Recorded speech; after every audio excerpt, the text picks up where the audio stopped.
Our spine is our lifeline, but what does that mean? Well, we have the chakras, the meridians, but more importantly, we have the nerves in the spine.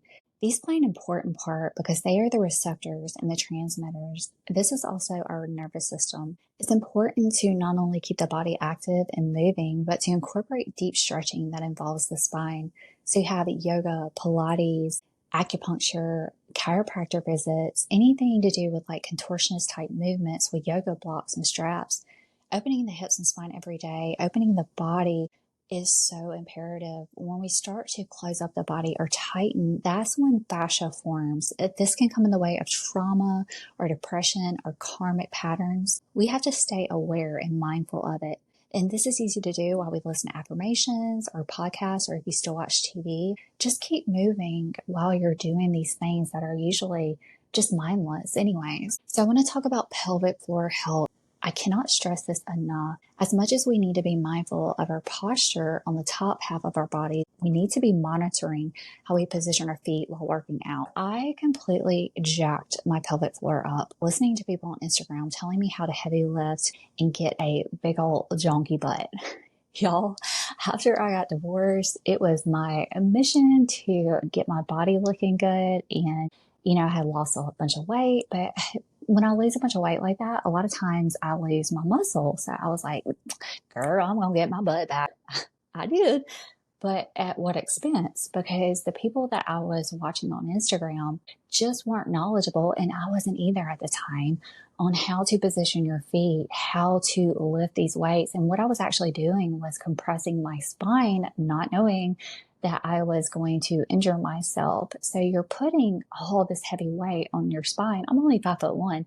And so when your body cannot carry that load, what you're doing is essentially blowing out your pelvic floor. Now, a lot of people would be like, oh, you have a tight pelvic floor. That's great. And I'm like, no, actually it's not. Because what happened was too, is I was getting tight in my hips. I was getting tight in my neck and my jaw, my face. And then I started getting horrible migraines. So what happened was I went to the gym one day and completely jacked my back up to the point where I had to crawl up out of the gym. Like, no joke.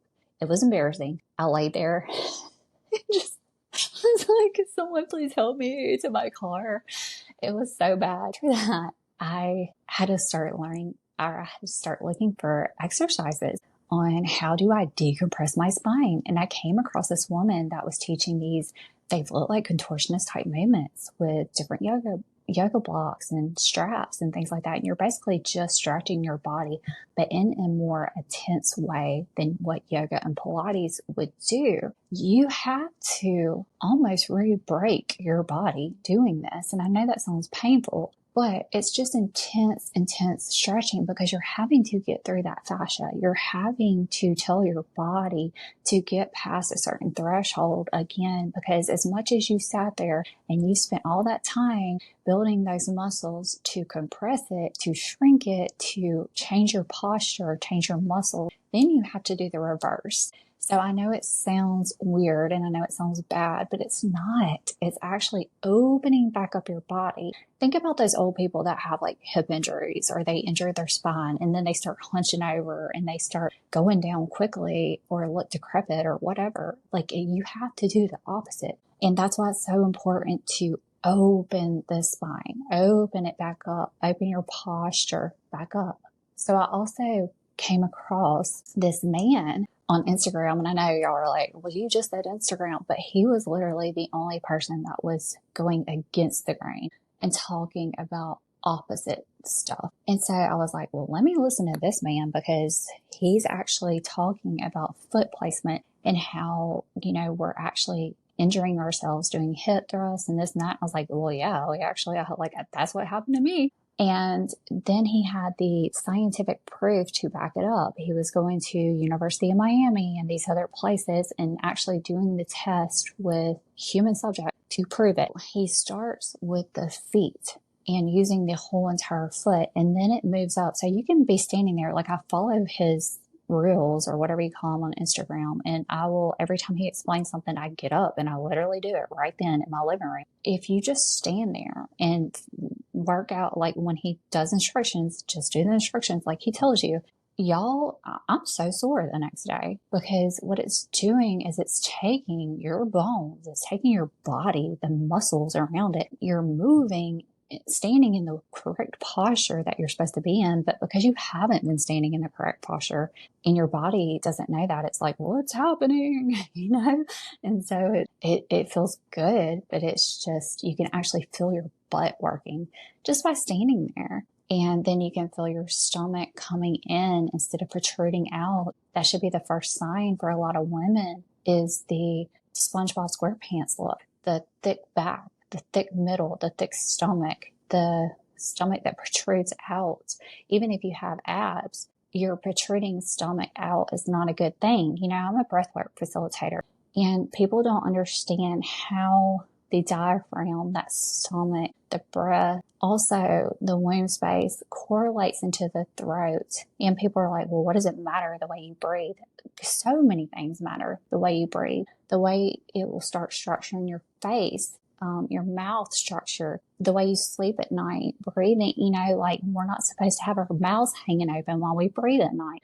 It's just so much. I can't even tell you. And this goes into the nervous system, the parasympathetic versus the nervous system. We can traumatize ourselves just from breathing. So it's a lot. It's a lot more than people realize. Okay, so why am I saying all of this? Well, we move up and down the spine through the Kundalini. Some reference it as the tree of life. The more we open up our body, the freer we are to flow, and the universe also flow into us as well. It's a symbiotic relationship, and it's much easier to receive while we're open. In general, we just feel better. When we're injured, our surrounding organs will often go into fight or flight, and they start acting up. This can then go into depression or sadness, and this is part of the nervous system where trauma is stored and processed. So fascia and trauma go hand in hand. And since we're talking about anatomy, let me go into this. You may have seen me post a video about our pelvic floors and throats being an axis point, meaning that they work together. If you look at a picture of the throat and the vagina, they mirror each other. When I took a Tantra program years ago, I learned that we could heal our voices, our throat chakra, from deep throating. Hear me out.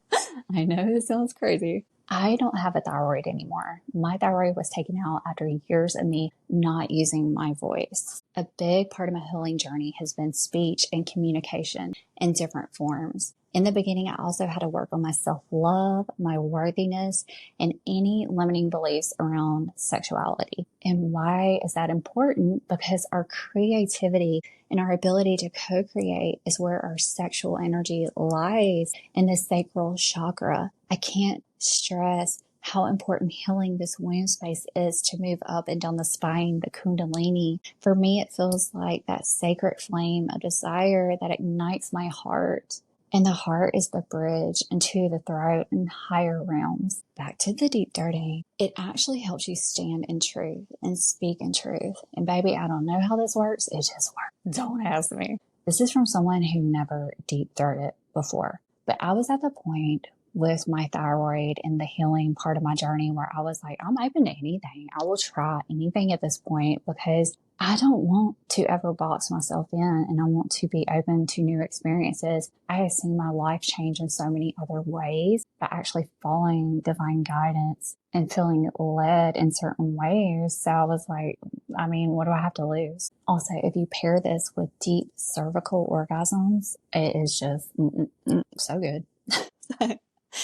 Now, if you're single, I would just suggest working your way up to the deep cervical orgasms on your own and then working into a sacred partnership and union. I definitely wouldn't be with just any old body because it's not the same, and you're not going to have that experience. You're not going to feel like opening up and trusting and being in that safe, sacred place with just anyone. You want to be with someone that you really feel comfortable with. Also, you're going to be silly. Like, some of this stuff is just silly. It's good to have someone that you feel like you can laugh with and not take it so seriously. Now, I'm going to say my Tantra teacher was amazing. Her name is Kim Anami.